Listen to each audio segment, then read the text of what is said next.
Good evening, Kanishka. Good evening, everyone. Last class में malaria हमने किया था.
Okay. So today we are going to study fungal diseases. ठीक है. Fungal diseases में सबसे common fungal disease that occurs is dandruff.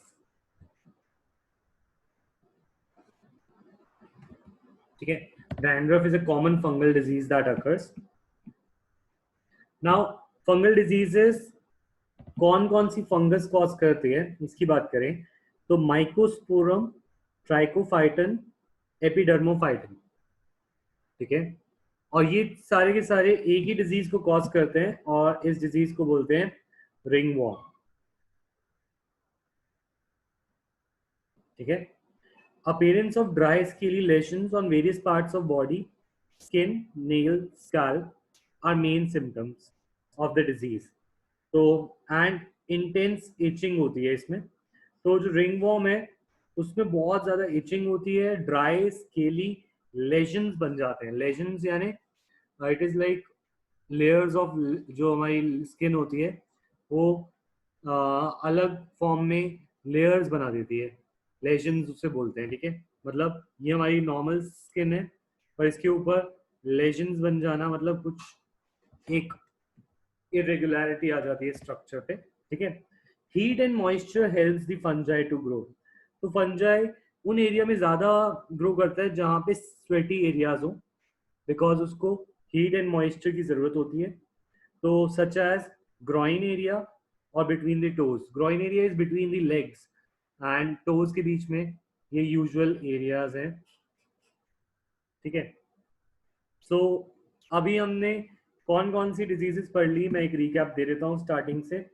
Human health and diseases में we studied about different types of diseases. It's better to make a flow chart and उससे हमारी learning भी easy हो जाता है. ठीक है. तो सबसे पहली डिजीज हमने पढ़ी थी बैक्टीरियल डिजीज. ठीक है. बैक्टीरियल डिजीजेस में first disease that we studied was typhoid. Then bacterial disease, बताओ और कौन सी बैक्टीरियल डिजीज पढ़ी थी हमने.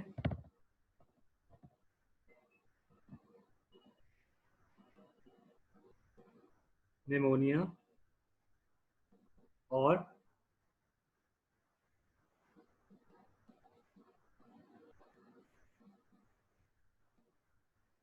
ठीक है.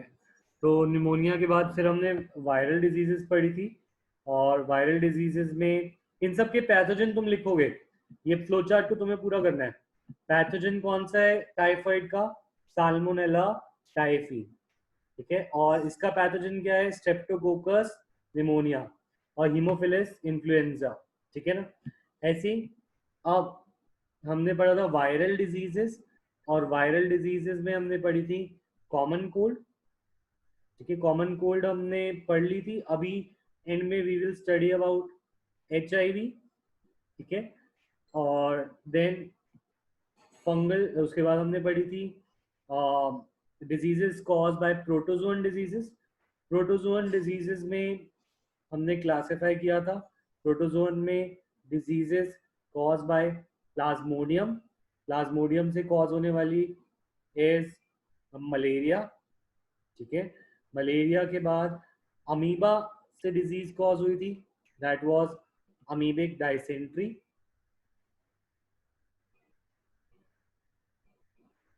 ठीक है, amoebic dysentery was cause by amoeba, Entamoeba histolytica.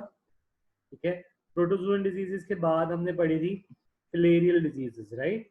Filarial diseases में हमने दो पढ़ी थी, that is elephantiasis and ascariasis. ठीक है ना।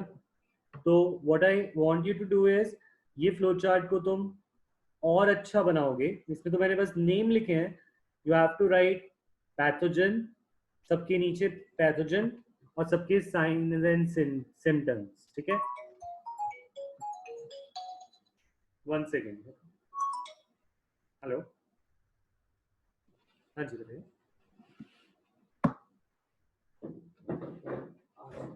एक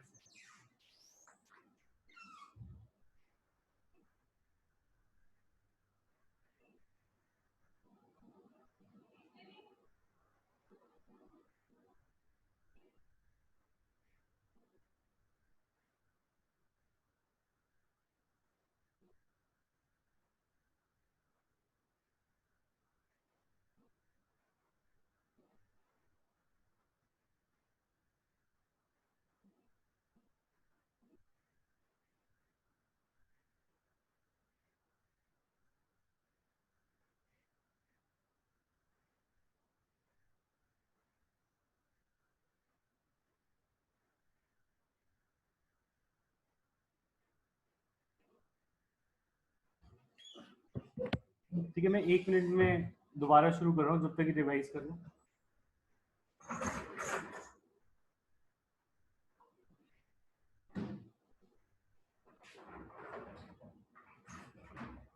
फ्लो चार्ट कंप्लीट करो जब तक।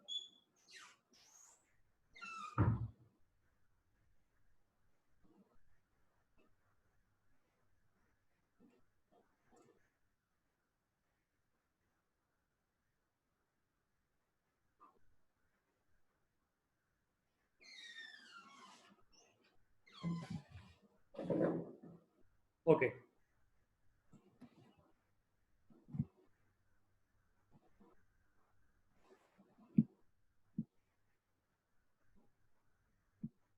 Then our next topic for today is prevention of diseases, कि हम डिजीजेस को कैसे प्रिवेंट करेंगे।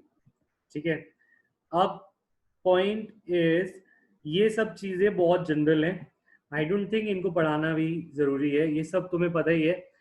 हाइजीन मेंटेन करना, पब्लिक हाइजीन मेंटेन करना, consumption of clean drinking water, food, vegetables. ठीक है, एंड अगर हमारी डिजीजेस मॉस्किटो से फैलती हैं, तो जो मलेरिया और फिलेरियल डिजीजेस है जो मॉस्किटो या फ्लाइज से फैलती हैं, इनके अंदर वेक्टर्स को एलिमिनेट करना इन देयर।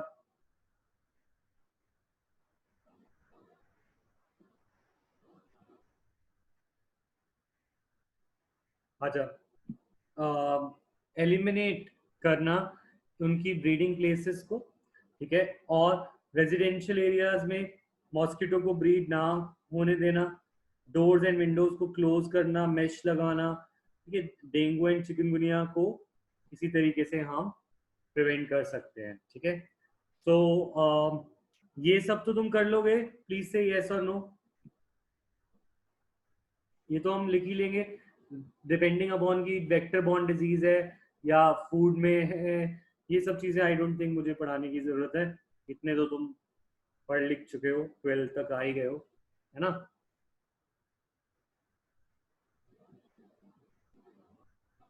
अच्छा, अच्छा एक मुझे सजेशन दो, कि जैसे हमने टेस्ट लिया था, वो टेस्ट इन बिटवीन क्लास अच्छा रहता है या आफ्टर क्लास 5 मिनट में, what do you think.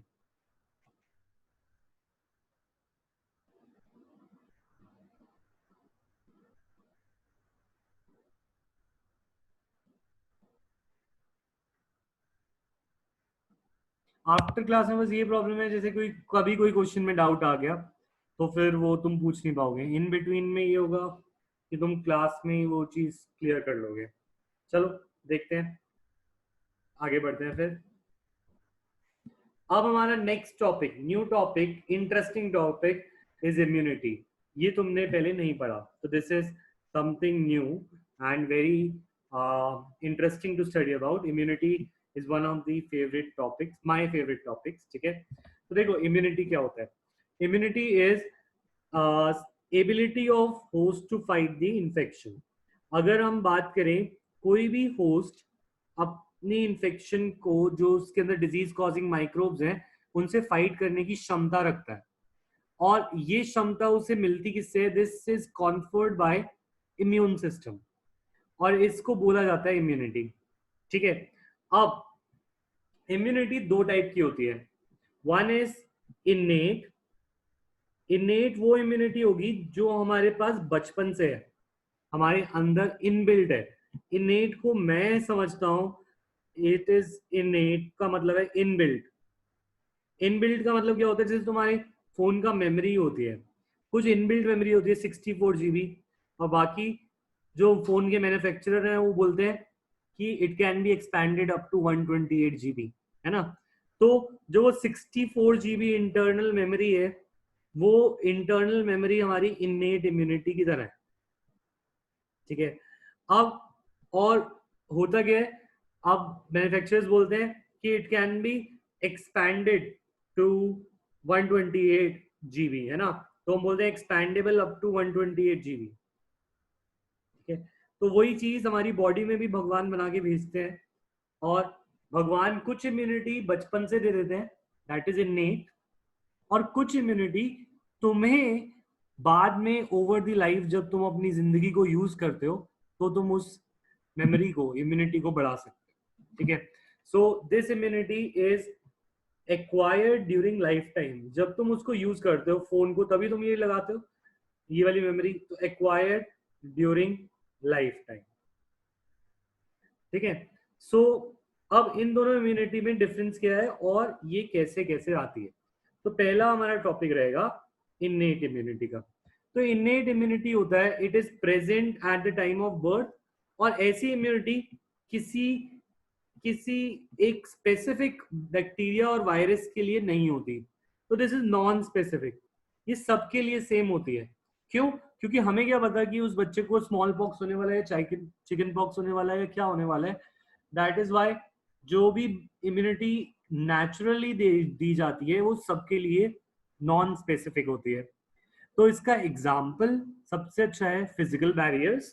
Physical barriers माने जो चीजें फिजिकली रोक दे किसी माइक्रो ऑर्गेनिज्म को। तो फिजिकल बैरियर का एग्जाम्पल है स्किन, ठीक है। स्किन प्रिवेंट करता है हमारे माइक्रो ऑर्गेनिज्म को हमारे ब्लड तक पहुंचने में।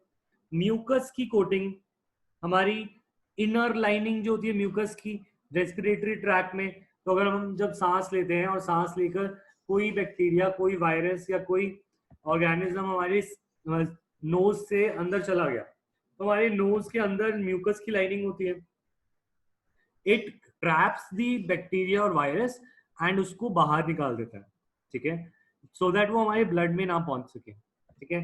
तो म्यूकस की लाइनिंग कहाँ होती है? रेस्पिरेटरी एंड जीआईटी के ऊपर, और वो ट्रैप कर लेते हैं। तो एग्जाम्पल्स ऑफ फिजिकल बैरियर्स है skin and mucus. Physiological barrier, physiological barrier होता है, फिजियोलॉजी होती है फंक्शनिंग, बॉडी की फंक्शनिंग। ऐसे चीजें जो हमारी फंक्शनिंग के थ्रू रोके, कोई फंक्शन करके रोके, बॉडी फंक्शन से कोई माइक्रो ऑर्गेनिज्म को रोक पाए कोई बॉडी फंक्शन, तो that will be physiological barrier. For example, हमारे स्टमक में एसिड प्रोड्यूस होता है, वो फिजियोलॉजिकली प्रोड्यूस होता है, बॉडी के फंक्शन से प्रोड्यूस होता है, वो माइक्रो ऑर्गेनिजम्स को मारता है। हमारी माउथ में सलाइवा प्रोड्यूस होता है, सलाइवा जो है हमारे माउथ में लाइजोजाइम, इसके अंदर एक एंजाइम होता है दैट किल्स द माइक्रोब्स। आंखों में जो टीयर्स होते हैं वो माइक्रोबियल इन्फेक्शन को बचाते हैं। तो all of them are physiological barrier. Tell me कि फिजिकल और फिजियोलॉजिकल बैरियर समझ आ गया कि फिजिकल क्या है और फिजियोलॉजिकल क्या है? Can you differentiate between them? क्या तुम्हें डिफरेंस क्लियर है? यस और नो?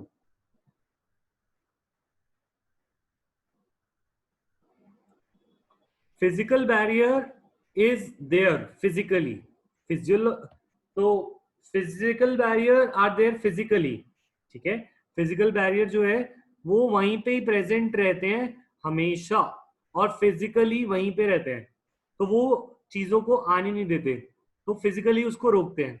फिजियोलॉजिकल बैरियर्स जो है बॉडी फंक्शन से प्रोड्यूस होते हैं, और ये एक्ट भी कैसे करते हैं? दे एक्ट ऑल्सो फिजियोलॉजिकली, मतलब इनके अंदर ये दे एक्ट ऑल्सो फिजियोलॉजिकल, मतलब कुछ फंक्शन करके उन माइक्रो ऑर्गेनिज्म को मारते हैं। फॉर एग्जाम्पल, एसिड उस बैक्टीरिया को करोसिव नेचर की वजह से मार सकता है। सलाइवा के अंदर एंजाइम होता है जो उस बैक्टीरिया को मार सकता है, और टीयर्स में एंटी माइक्रोबियल होता है जो उसे मार सकता है। तो यहाँ पे देखो, फिजिकल चीज होता है रोकना, फिजिकल होता है तुम मेरे घर में आ रहे हो, मैं दरवाजा बंद कर दूं, ठीक है? तुम मेरे घर में आ रहे हो, मैंने दरवाजा बंद कर दिया, तो अब मैंने तुम्हें कैसे रोका? मैंने तुम्हें फिजिकली रोक दिया। अब अगर तुम मेरे घर में आ रहे हो और मैं तुम्हारे मुंह पे टीयर गैस फेंक दूं, पेपर स्प्रे डाल दूं, तो ये मैंने फिजिकली नहीं रोका, मैंने फिजियोलॉजिकली रोका। क्यों? क्योंकि मैंने कोई एक्शन किया, और उस एक्शन से कोई केमिकल या कोई चीज डाली जिससे तुम्हारी फंक्शनिंग भी खराब हो गई, ठीक है? ये बात समझ में आई? अगर तुम बैक्टीरिया हो और मैं तुम्हारे को फिजियोलॉजिकली हराना चाहता हूँ, तो मैं दरवाजा नहीं बंद करूंगा, मैं उसके ऊपर एंटी बैक्टीरियल डाल दूंगा, तो वो मर जाएगा। समझ में आई बात? यस और no? Soni, clear?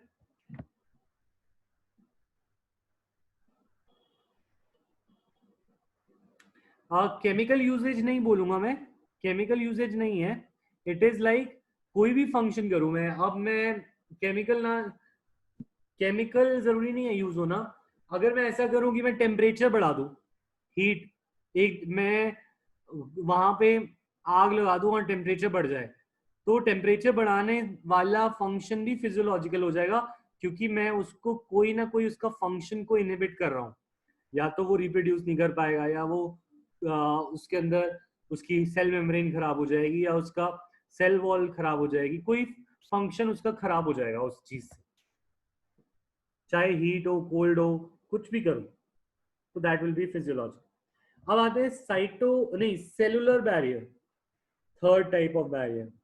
Cellular barrier होते हैं जो हमारे सेल, मेरे सेल बॉडी के जो फाइट करना शुरू करें, तो वो सेल की वजह से इम्यूनिटी आ रही है। Cellular barriers are due to the cells of the body that help in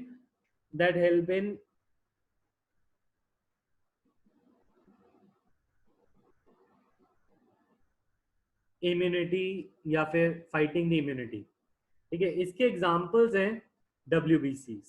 WBC और leukocytes are our defenders.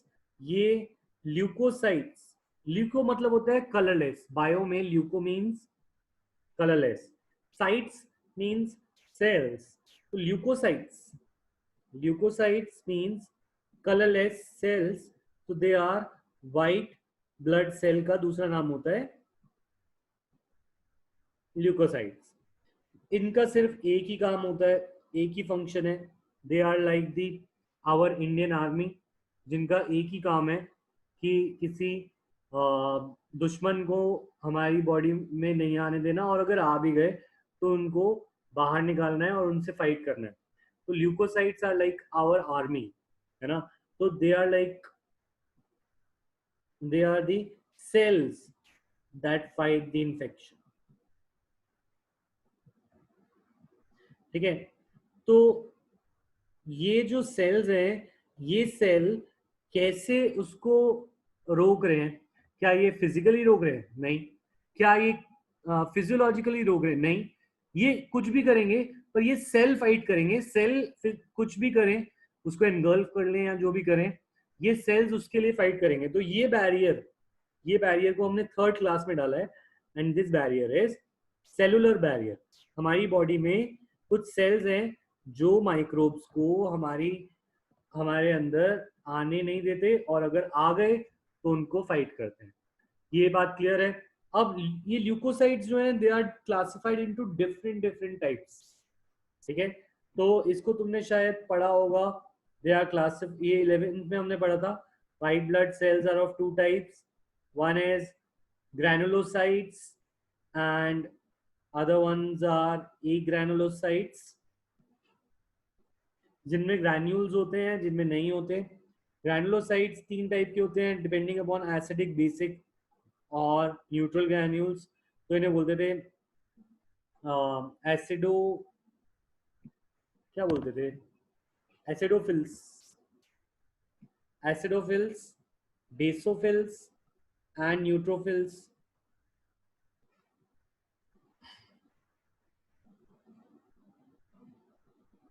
A granulocytes अलग टाइप के होते थे, इनमें ग्रैन्यूल्स नहीं होते थे।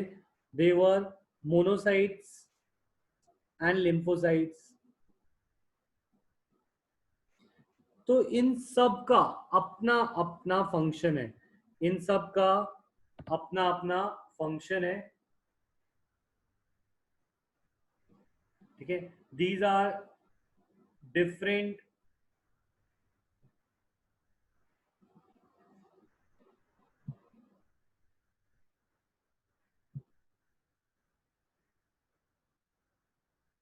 एक सेकेंड।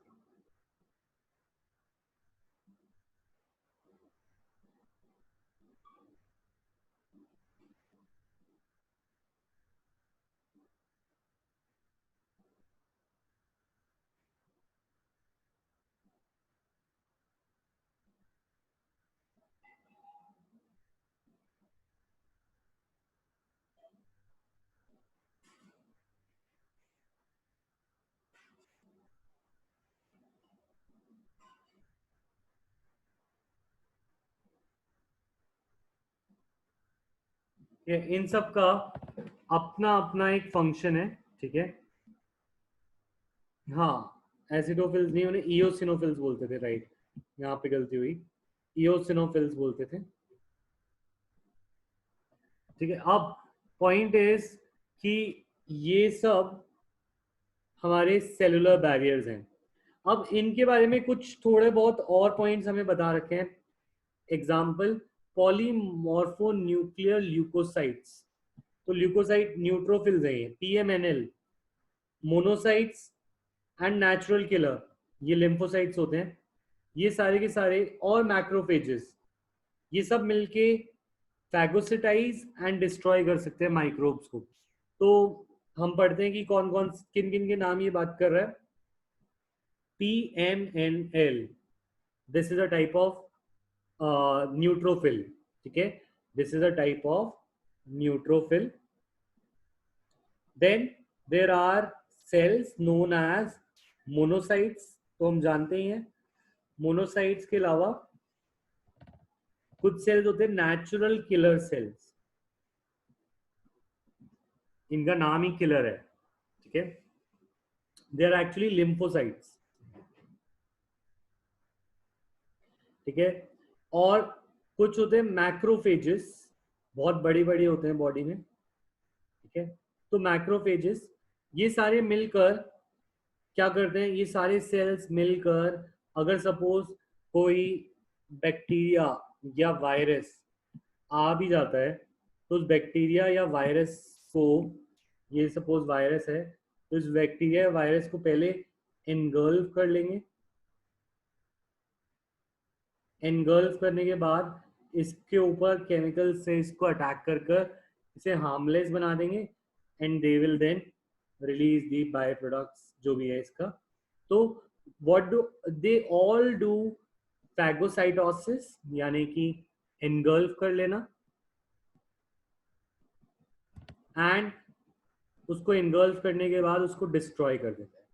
तो they all are the WBCs that help us to fight the infection. So they are cellular barriers. Say clear or not clear?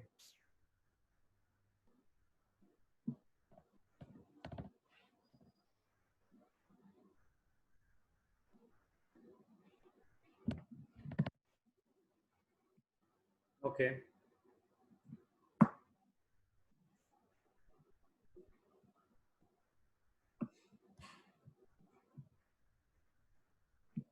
Now, next thing जो हम बात कर रहे हैं, that is interferons. ये एक और नई चीज है जो तुम अभी सीख रहे हो, interferons.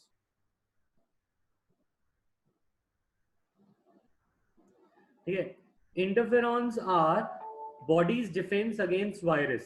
ठीक है, body's defense against virus.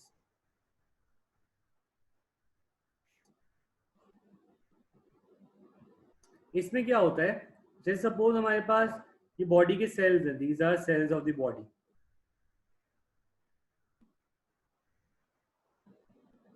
ठीक है, अब अगर हमारी वायरस जो है वो एक सेल में आ गया, तो suppose this is a virus and this virus has entered into one of the cell. एक सेल के अंदर ये घुस गया. अब जब ये एक सेल में घुस गया तो ये सेल इन्फेक्टेड हो गया है, और बॉडी ने कुछ ऐसा मैकेनिज्म बनाया है कि जो वायरस इन्फेक्टेड सेल है उसके पास एक पावर है, और वो पावर है इंटरफेरॉन. तो virus infected cells can secrete a chemical, एक केमिकल सिक्रीट कर देते हैं, and this chemicals are known as interferons. ये केमिकल्स क्या कहलाते हैं? इंटरफेरॉन्स. ठीक है, सो मैं दोबारा बोल रहा हूं, वायरस इन्फेक्टेड सेल्स जो होते हैं, they release a chemical known as interferon. Different different type के इंटरफेरॉन्स होते हैं, and these interferons helps our neighbouring cells, non infected cell को वायरस की एंट्री से बचाता है. ठीक है, तो interferons secreted by infected cells and protects non-infected cells.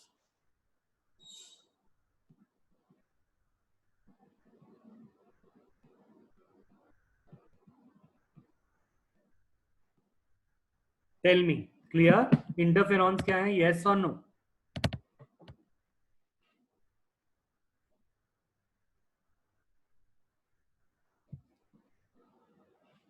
देखो, ये कुछ केमिकल्स हैं जिसमें वायरस आ गया, वो इंटरफेरॉन को रिलीज करता है और अपने नेबरिंग सेल्स में आने नहीं देता.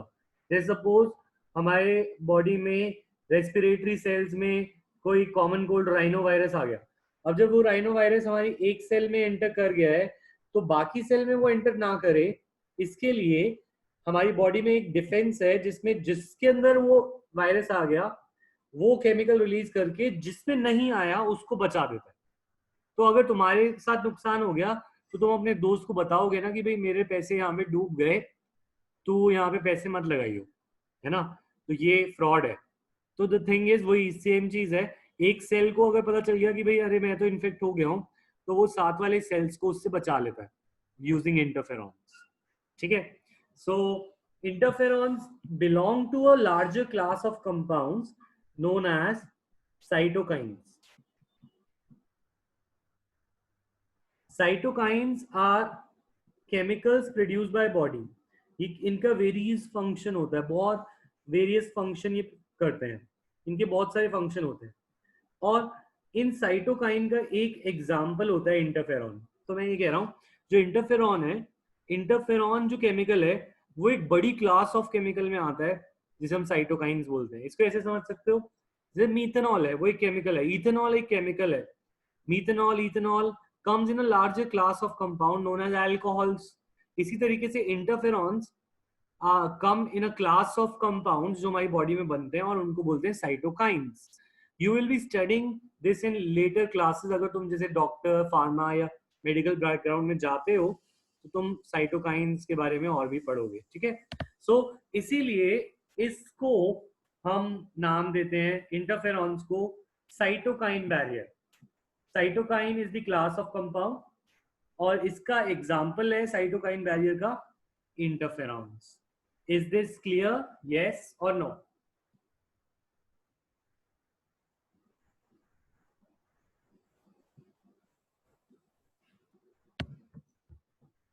ठीक है,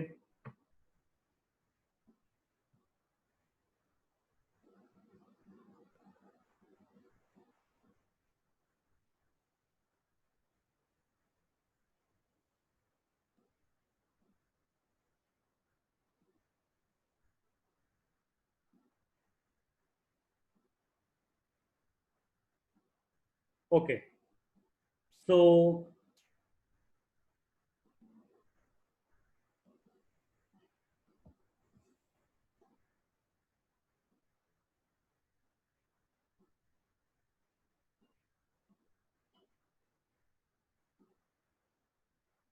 ठीक है, सो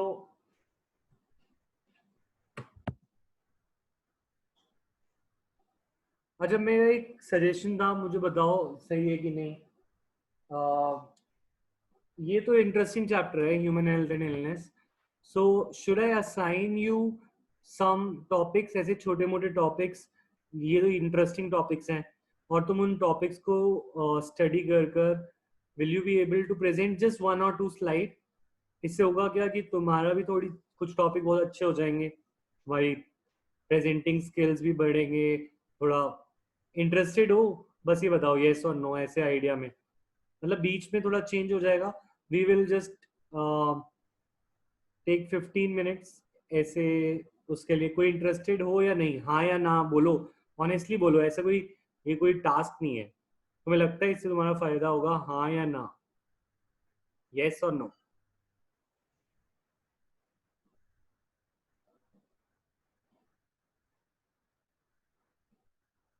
छोटे मोटे बायो का एक टॉपिक दे दिया, जस्ट लाइक एक पैराग्राफ, तुम उसके आसपास तुम थोड़ा पढ़ के आओगे, और 15 मिनट्स हम किसी बच्चे को प्रेजेंट करने देंगे, और वो उस टॉपिक को समझाएगा। ठीक है, तो बोलो, सब बोलो, अशनूर, गुरप्रीत, जपजी, देखो बच्चे ना भी बोल रहे हैं, ऐसा नहीं है तुम्हारे लिए। सोनी, बताओ, तुम्हें अगर लगता है नहीं अभी मन नहीं है, हम ज्यादा अभी हमारे पास स्कूल का काम ज्यादा है, तो इट्स ओके, कोई ऑनेस्टली जवाब दो मेरे को। ऐसा नहीं है कि मैं तुम्हारे ऊपर थोप दूंगा ये कोई काम। ठीक है, चलो, देख लिया मैंने मेजोरिटी। हाँ, कुछ स्टूडेंट इंटरेस्टेड है, मैं उनको असाइन करूंगा बीच में।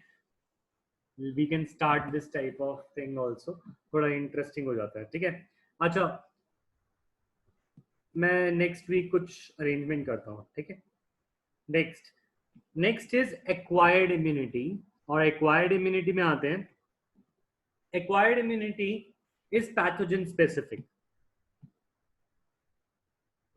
ठीक है, अब अगर जैसे सपोज तुम्हें फोन में मेमोरी डालनी है, ठीक है, फोन में एक मेमोरी कार्ड डालना है, तो जो फोन में मेमोरी कार्ड डालना है, वो फोन का मेमोरी कार्ड तुम खुद चूज करोगे ना, which memory card choose suits you best. तुम्हारे फोन में 4 GB की रिक्वायरमेंट है, 8 GB की है, 16 GB की रिक्वायरमेंट है, 32 GB की है, सैमसंग का लेना है या नोकिया का लेना है, या जो भी मेमोरी कार्ड किसका लेना है, किंगस्टन का लेना है। तो द थिंग इज, अब मुझे, जब तुम्हारे पास इम्यूनिटी आनी है, तो वो इम्यूनिटी स्पेसिफिक होगी, जो लाइफ के दौरान आएगी, है ना। तो फॉर एग्जाम्पल, जो लोगों को कोरोना वायरस होगा, उसी के अंदर वो एंटीबॉडी बनेगी, वही केमिकल बनेगा। तो ये उसमें नहीं बनेगा जिसके अंदर वो इन्फेक्शन नहीं जाता, करेक्ट। तो इसमें कह सकते हैं ये जो इम्यूनिटी फॉर दिस वायरस है, ये वायरस की इम्यूनिटी स्पेसिफिक है, this is specific for the virus. ठीक है, इट इज ऑल्सो, ठीक है, वो एक्वायर्ड ही कहलाएगी जब जी। गुड क्वेश्चन, अभी मैं उसको डिस्क्राइब करता हूँ। ठीक है,